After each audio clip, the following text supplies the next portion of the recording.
तो गाइस मैं हूं अंकित और आप देख रहे हैं रेसलिंग फैंस नेटवर्क। शुरू करते हैं भाई लोग अपनी बातों को। हम लोग सबसे पहले WWE नाइट ऑफ चैंपियंस 2026 है। तो WWE ने भाई नाइट ऑफ चैंपियंस 2026 कर दिया है अनाउंस, एंड ये होने वाला है अपना सऊदी अरेबिया से ही। बात करेंगे भाई, जितनी कॉम्प्लिकेशन थी उसकी बात करेंगे। डेट होने वाली है 27 जून की। स्टार्टिंग में यही डेट रिपोर्ट की गई थी, लेकिन बीच में ये वॉर वगैरह चालू हो गया भाई मिडल ईस्ट में। उसके बाद काफ़ी कन्फ्यूजन था, पता नहीं था कि WWE वाले जाएंगे सऊदी या फिर नहीं जाएंगे। कई रिपोर्ट्स आई थी निकल के सामने कि WWE वाले एक्चुअली में कंसिडर कर रहे हैं कि नाइट ऑफ चैंपियंस को सऊदी से मूव करके कहीं और पे कराया जाए, यूएसए वगैरह में। लेकिन फिलहाल ऐसा देख के तो लगता नहीं है, क्योंकि अभी इवेंट ऑफिशियली अनाउंस हो चुका है, प्रेस रिलीज भी आ चुका है भाई। तो ये रियाद सही करने वाले हैं, एंड इस पे आपको मालूम ही है फैंस का रिएक्शन कैसा होगा। एंड इस बात तो जेन्युइन रिएक्शन है भाई, ऐसा नहीं है कि आप कह सकते हैं कि गलत है लोग, क्योंकि अभी कॉन्फ्लिक्ट जो है ना वो कंप्लीटली सॉल्व नहीं हुआ है, पहले से काफ़ी बेटर हो चुका है। लेकिन आप अगर न्यूज़ वगैरह देखते होगे तो आपको पता होगा कि बीच बीच में नौटंकी हो ही जा रही है। लाइक ये जो इनका स्टेट ऑफ हॉर्मोज है वो ओपन होता है, फिर ब्लॉक होता है, फिर वहाँ पे भाई बम बारूद फेंके जाते हैं। तो वो कॉन्फ्लिक्ट अभी ख़त्म नहीं हुआ है। एंड पिछले कुछ टाइम में ये सऊदी वाले बहुत ज़्यादा इन्वॉल्व थे इस चीज़ में। इन लोगों ने तो कुछ नहीं किया था, इनको पेले जा रहे थे ये ईरान वाले। तो ऐसे में एक्चुअली में डर था भाई कि कहीं कोई दिक्कत ना हो जाए। डर तो अभी भी है, लेकिन फिर भी WWE वाले रिस्क लेके जा रहे हैं। तो फैंस भाई अब अपने अपने कॉन्स्पिरेसी थ्योरीज को लेके आ चुके हैं भाई कि ज़रूर सऊदी वालों ने फोर्स किया होगा। कुछ कह रहे हैं कि TKO वाले भाई कुछ भी दांव पे लगा सकते हैं, इनको मतलब नहीं है कि इनके रेसलर्स कहाँ जाएंगे कहाँ नहीं जाएंगे।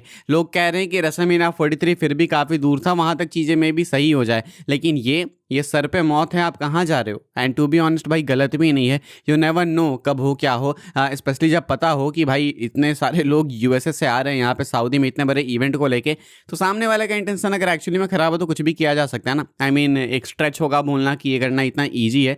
कहीं ना कहीं WWE वाले एंड सऊदी वाले सिक्योरिटी को लेके अश्योर्ड होंगे तभी ये इवेंट हो रहा है। ऐसे वो बेवकूफ़ तो है नहीं कि इतने लोगों के जान को खतरे में डाल देंगे एंड इतने सारे लोग आएंगे भाई इवेंट अटेंड करने। तो ऐसा तो नहीं होने वाला कुछ, एंड लेट्स होप कि ऐसा ना हो। लेकिन फिर भी ये एक डिसीजन है जो कि काफ़ी कंट्रोवर्शियल है, एंड इस पे फैंस का रिएक्शन भी काफ़ी कंट्रोवर्शियल ही है। आप लोग बताना आपके थॉट्स क्या हैं। लेकिन ये एक ऐसा इवेंट है जहां पे आपको अगेन रोमन रेंज कंपीट करते हुए देखने को मिलेंगे। तो बैक टू बैक इवेंट्स पर अभी एडवर्टाइज नहीं किए गए, बट इट्स प्रेटी ऑब्वियस यहाँ पे रोमन कंपीट करेंगे। तो Backlash clash in Italy, and then इसके बाद नाइट ऑफ चैंपियंस आएगा। बैकलैश होने वाला है 9 मई को, क्लैश इन इटली होने वाला है इंडिया के अकॉर्डिंग 1 जून को, एंड उसके बाद ये होगा इंडिया के अकॉर्डिंग 27 जून को रात में नाइट ऑफ चैंपियंस 2026। आगे बढ़ते हैं भाई, हम लोग बात करते हैं अगली अपडेट के बारे में, जो कि Cody Rhodes and Randy Orton को लेकर। Cody Rhodes and Randy Orton के फ्यूड को लेकर अपडेट निकल के सामने आई है। पैट मैकअफे इन्वॉल्व हुए, उनको RKO लगा है रेसलमेनिया के बाद, अब वो देखने को नहीं मिलेंगे।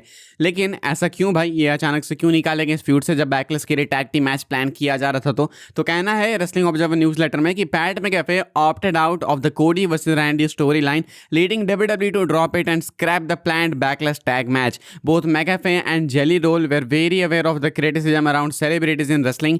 They love the business and reportedly did not want to add to the negative sentiment, with fan reaction believed to be a key factor in McAfee's decision. कहना है रेसलिंग ऑब्जर्वर न्यूज लेटर में कि Pat मैकअफे ने खुद से opt out किया।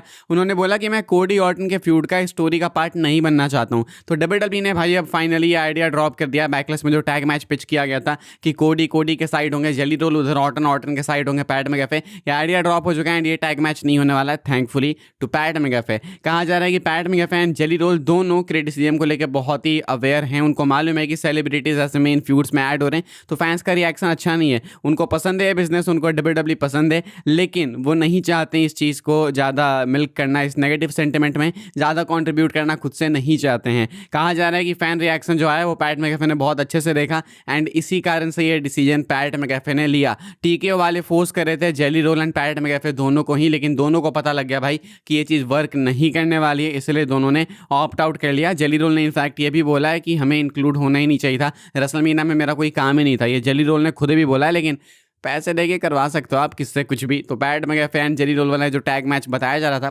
Finally नहीं होने वाला है। हम लोग रैंडी ऑर्टन की बात करेंगे। ऑर्टन को देखो रेसलमेनिया में कायदे से चैंपियन बन जाना चाहिए था, रेसलमेनिया में कहानी कंक्लूड होनी चाहिए, लेकिन रेसलमेनिया में ऑर्टन चैंपियन नहीं बने। लेकिन इसका मतलब ये नहीं है कि ऑर्टन चैंपियन नहीं बनेंगे। ऑर्टन स्टिल एक्सपेक्टेड है कि आने वाले कुछ हफ्तों में चैंपियन बनेंगे, बहुत जल्दी ही बनेंगे। शायद आपको SummerSlam तक का वेट भी ना करना पड़े। 2-3 रीजन से, एक तो कि WWE ने भाई पैट मैकअफे एंड जेली रोल को हटा दिया कंप्लीटली इस फ्यूड से, एंड अब एक सिंगल फ्यूड चलने वाली है ऑर्टन कोडी की। तो ऐसे में WWE वाले अब वो कर सकते हैं जो ओरिजिनली इनको रेसलमेनिया में करना चाहिए था, यानी कि एक क्लीन मैच में ऑर्टन को जिता सकते हैं।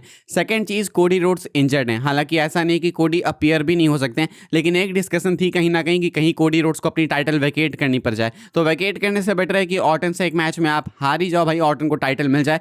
तो अगर कोडी बिल्कुल फिट एंड फाइन नहीं होंगे एंड उनको टाइम चाहिए रिकवर करने के लिए, तो बैकलैश में नहीं तो आने वाले किसी अपकमिंग इवेंट में कोडी का ऑर्टन के साथ मैच किया जा सकता है एंड वहां पे आप ऑर्टन को जिता सकते हो। मैं आपको सही बता रहा हूँ, बैकलैश को अगर आपको इंटरेस्टिंग बनाना है ना, तो कोडी ऑर्टन का मैच वहां पे ऐड कर दो एंड वहां पे ऑर्टन को चैंपियन बना दो। एक बहुत अच्छा मैच ये दोनों सिंगल्स के हिसाब से देखो तो डिलीवर कर सकते हैं एंड उसके बाद कोडी ब्रेक ले सकते हैं WWE से, ऑर्टन चैंपियन भी बन जाएंगे। बैकलैश में एक बहुत मैसिव मोमेंट मिल जाएगा एंड इसके अलावा रोमन जेकब फाटू का तो मैच रहेगा ही रहेगा। तो बैकलैश एक्चुअली में बहुत ही अच्छा पेपर व्यू बन जाएगा भाई, and card wise on paper भी देखोगे एंड रेसलिंग वाइज भी देखोगे तो बहुत ही जबरदस्त हो जाएगा। तो मुझे लगता है कि WWE वालों को ये करना चाहिए। एक्सपेक्टेड है कि ऑर्टन जल्दी ही चैंपियन बनेंगे। आगे बढ़ते हैं भाई, हम लोग बात करते हैं अगली अपडेट के बारे में, जो कि निकी बेला को लेकर। निकी बेला हील बनना चाहती है। निकी बेला ने खुद बोला है। निकी बेला क्या कहती है मैं आपको बताता हूँ भाई। बेला ट्विंस पॉडकास्ट में Nikki Bella has reveal that she wants to deliver her final WWE run as a heel. Nikki Bella कहती हैं कि वो WWE के अंदर अपना आखिरी रन डिलीवर करना चाहती हैं as a heel, and if I am not wrong ये आखिरी रन ही है निकी बेला का। मुझे नहीं लगता कि ब्रे बेला निकी बेला के पास बहुत ज़्यादा टाइम बचा हुआ है,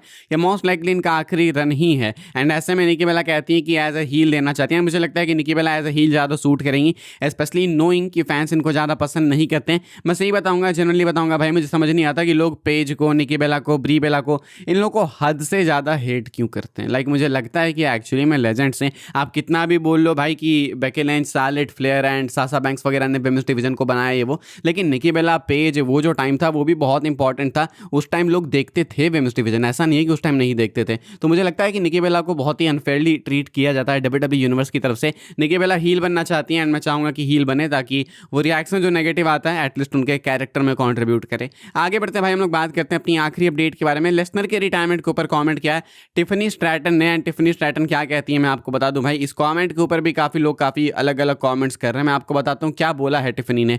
टिफनी कहती हैं कि when I saw Brock unlace his boots I almost shedded a tear. I was sad for him, he looked like he started crying a little bit too. He is just a boy, it's his first time living too, so hopefully it's not his last match. Hopefully in SummerSlam in Minnesota we'll get to see him. I think that would be iconic retiring in your hometown. I'm really sad but happy for him. कहती हैं जब मैंने देखा कि Lesnar अपने जूतों को खोल रहा है एंड मैंने नोटिस किया कि वो ऑलमोस्ट रोने भी लगा था, आंसू उसके आने लगे थे, तो मुझे काफ़ी अच्छा फील नहीं हुआ, मुझे काफ़ी सैड फील हुआ उसके लिए, लगा मुझे कि वो रोने लगा। इसके आगे जो कमेंट करती हैं भाई इसके ऊपर काफ़ी कंट्रोवर्सी हो गई विदाउट एनी रीज़न, पता नहीं क्यों भाई। कहती हैं he is just a boy. Lesnar भी क्या ही है, लेसनर भी एक बच्चा ही है। कहती है कि वो भी अपनी पहली लाइफ जी रहा है, ऐसा नहीं कि उसे हमसे ज़्यादा पता है, तो होपफुली उसका आखिरी मैच नहीं है। आई विल होप कि वो समरस्लैम मिनेसोटा में रिटायर हो, अपने होम टाउन में रिटायर होने की बात कुछ और ही है। I am really sad but I am happy for him. ये जो कमेंट है कि लेसनर भी एक बच्चा ही है, पहली जिंदगी जी रहा, पता नहीं लोग भाई इस चीज़ पे इतना क्यों कंट्रोवर्सी कर रहे हैं कि हैं लेसनर को बॉय बोल रही है। मतलब ठीक है भाई, मानते हैं, कहने का मतलब समझो, हमको भी मालूम है कि लेसनर की एज हो चुकी है, लेसनर का ऐसा वैसा है भाई कि लेसनर मर्द है, ये वो बीस्ट है, लेकिन स्टिल कहने का मतलब टिफनी का है कि लेसनर भी हमारी तरह पहली ही लाइफ जी रहा है ना धरती पे। ऐसा नहीं है कि लेसनर के साथ ये चीज़ नॉर्मल है कि हाँ रिटायर हो गया निकल गया। कहने का मतलब है कि वो भी इमोशंस अपने शो कर सकता है, वो भी रो सकता है, उसके लिए भी ये चीज़ नॉर्मल होनी चाहिए, लोगों को शौक नहीं होना चाहिए, बिकॉज लेसनर भी हमारी तरह अपने इमोशंस फील करता है। ही इज जस्ट अ बॉय। इसका मतलब ये नहीं है कि उसको लड़का कह रही हैं लोग, पता नहीं बिना मतलब भाई टिफनी स्ट्रैटन, लेसनर ऐसे रेसलर्स को क्यों टारगेट करते हैं। खैर भाई यही कुछ टिफनी ने बोला and I will appreciate Tiffany Stratton for this comment. भाई मुझे तो सही लगा भाई। बाकी बस इस वाली वीडियो के लिए सारी अपडेट्स थी। आई होप्स आपको इन्फॉर्मेशन मिली हो तो वीडियो को लाइक कीजिएगा, शेयर कीजिएगा, सब्सक्राइब कीजिएगा चैनल को। मिलूंगा मैं आपसे अगली वीडियो में जल्दी ही, तब तक के लिए good bye, thanks for watching. Follow कर लीजिएगा भाई मुझे इंस्टाग्राम एंड ट्विटर पर, उसके भी लिंक है डिस्क्रिप्शन में।